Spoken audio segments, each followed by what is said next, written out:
اپنی طرف لپکتا ہوا نظر آیا۔ اس نے حیرت سے اس سائے کو دیکھا جو صرف ایک سایہ تھا، اس کا کوئی وجود نہیں تھا، جسم نہیں تھا، اور وہ سایہ ہر گزرتے لمحے کے ساتھ ساتھ بڑا ہوتا جا رہا تھا، اور اب وہ سایہ پورا کا پورا مکتوب پر پھیل گیا تھا۔ خوف سے اس کا حلق خشک ہو گیا تھا۔ اچانک اس کے ارد گرد آگ بھڑک اٹھی۔ خوف اور دہشت سے وہ دبا دبا سا چلا اٹھا، مگر وہ آگ مزید بھڑکنے لگی اور اس کی طرف لپکنے لگی۔ ابھی اس کا سدباب کرتا تبھی پورے کمرے میں قہقہ گونجنے لگا۔ وہ قہقہ اتنے بھیانک اور بلند اور خوفناک تھے کہ مکتوب کے کان تھرا اٹھ گئے۔ اس نے اس آگ کے دائرے سے نکلنے کی کوشش کی مگر ناکام رہا۔ اس آگ کی تپش سے اس کے جسم سے پسینے پھوٹنے لگے۔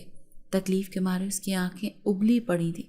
اچانک کوئی اس کے بے حد قریب ہو کر اس کے کان میں غرایا کہ اب تو مجھ سے بچ کر دکھا، تجھے میں زندہ ہی بھسم کر دوں گا اور تو خود کو بچا نہیں پائے گا۔ وہ کوئی مردانہ بھاری بھرکم آواز تھی جو اسے دھمکی دے رہی تھی۔ مکتوب نے ادھر ادھر نظریں گھما کر اسے دیکھنے کی کوشش کی مگر وہ جو کوئی بھی تھا مکتوب کو نظر نہیں آ رہا تھا۔ آگ مکتوب کے کپڑوں کو چھونے لگی تھی جب وہ ایک دم زور سے چیختا ہوا تیزی سے چھلانگ مارتا آگے سے اس گول دائرے سے باہر آیا اور فرش پر گر کر گہرے گہرے لمبے سانس بھرنے لگا۔ اسے لگ رہا تھا کہ اس کا دل پھٹ جائے گا۔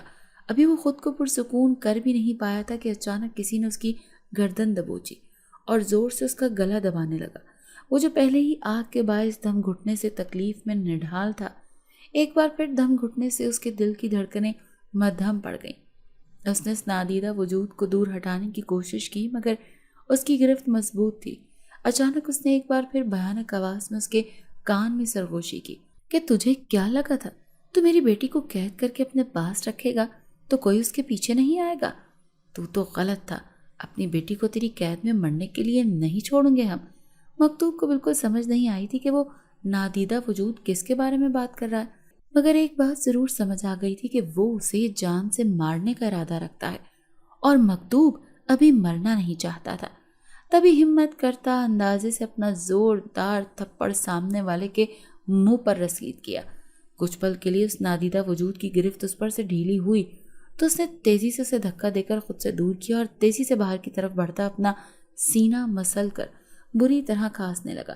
وہ تیزی سے کھانستا وہ لڑکھڑاتے انداز میں باہر آیا اور پونم جنزادی کو مدد کے لیے پکارنے لگا، مگر دم گھٹنے سے اس کے حلق سے آواز بھی باہر نہیں نکل پا رہی تھی۔ ابھی وہ پورا زور لگا کر پونم جنزادی کو پکارتا کہ اچانک کسی نے اس کے بالوں سے اس کو دبوچا تو وہ حلق کے بل چلا اٹھا جس سے اس کی چیخ پورے گھر میں گونج اٹھی۔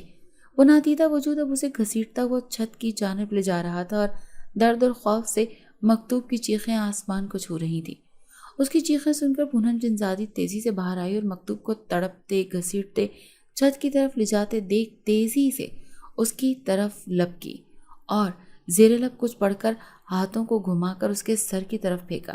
اچانک اس نادیدہ وجود نے زوردار آواز میں دھاڑتے مکتوب کے بال چھوڑے تو مکتوب لڑکھڑاتا ہوا اس سے دور ہٹ کر کھڑا ہو گیا، جبکہ پونم نے جنزادی ابھی تک زیر لب کچھ پڑھ رہی تھی اس نادیدہ وجود کی طرف پھینکتی جا رہی تھی، جس سے اس نادیدہ وجود کی فلک شگاف چیخیں پورے گھر میں گونج رہی تھی۔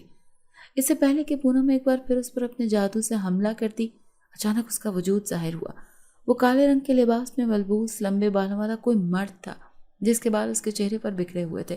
اس کا سر جھکا ہوا تھا اور وہ مسلسل تکلیف سے کرراہ رہا تھا۔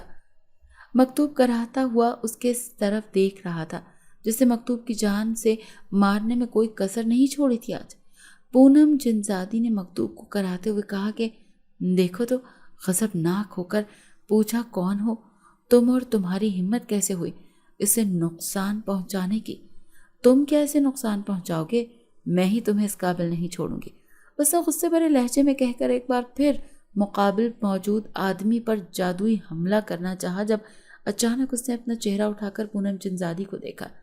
اس پر نظریں پڑتے ہی پونم جنزادی کے قدم لڑکھڑائے اور وہ اپنے جادوئی عمل کو روکتی ہوئی ایک دم چیخ اٹھے، جس پر مکتوب نے حیرت سے اسے دیکھا جب اس آدمی کے گلے لگ کر پھوٹ پھوٹ کر روئی جا رہی تھی۔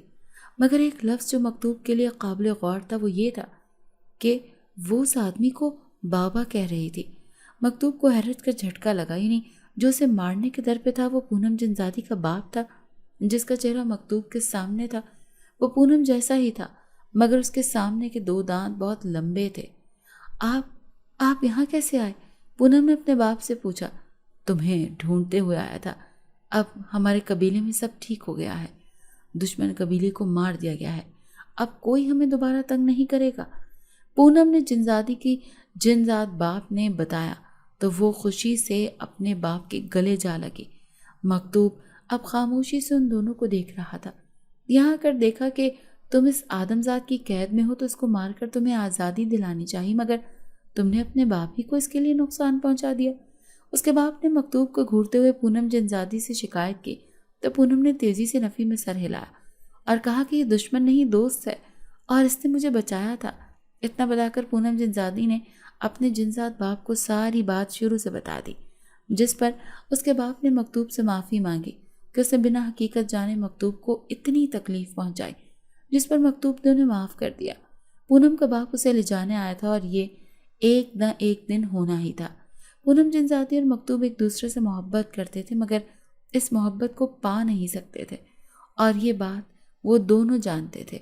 تبھی پونم جنزادی نے اپنے باپ کے ساتھ واپس چلی گئی، مگر اس نے مکتوب سے وعدہ کیا تھا کہ وہ اس سے ملنے آتی رہے گی۔ اس کے بعد مکتوب نے اپنی فیکٹری اور زمینیں نذیر احمد سے واپس لے لیں۔ وہ کچھ بھی کر پایا کیونکہ مکتوب کے پاس جائیداد کے کاغذات تھے جن کے مطابق فیکٹری اور زمینوں کا مالک مکتوب تھا۔ اس نے وہیں پر ایک گھر خرید لیا اور پھر 2 سال بعد ایک سلجھی ہوئی لڑکی سے شادی کر لی۔ پونم جنزادی اس سے اکثر ملنے آتی تھی، جس کے بارے میں کوئی نہیں جانتا تھا۔ آج مکتوب 2 بچوں کا باپ ہے اور وہ اب اپنی بیوی بچوں کے ساتھ ایک مطمئن زندگی گزار رہا ہے۔ اگر آپ کو آج کی ہماری کہانی پسند آئی ہے تو اسے لائک کیجیے اور اپنے پیاروں کے ساتھ شیئر کیجیے۔